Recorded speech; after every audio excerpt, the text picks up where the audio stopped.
ঠাকুর শ্রী শ্রী রামকৃষ্ণদেবের কিছু অমৃত কথা, যেগুলো তিনি তার ভক্ত শিষ্য ও সাধারণ মানুষের উদ্দেশ্যে বলে গেছিলেন।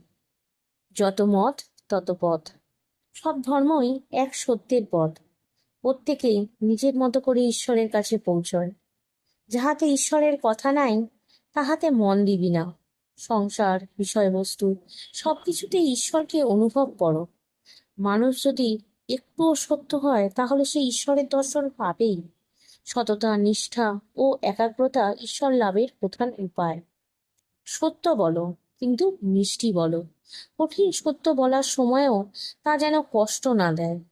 মা কালী সবকিছু, তিনিই ব্রহ্ম, তিনিই শক্তি। মা কালী ঠাকুরের সর্বোচ্চ সাধনার আরাধ্য রূপ ছিলেন। যদি ভগবান পেতে চাস, তাহলে হৃদয় শিশুর মতো করো। সরল, নির্মল ও বিশ্বাস ভরা হৃদয়ে ঈশ্বরের আবাস। কাজ করে যেতে হবে, ফল ঈশ্বরের হাতে ছেড়ে দাও।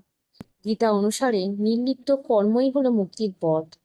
এক একজনের এক এক রকম ঈশ্বরকে চায়।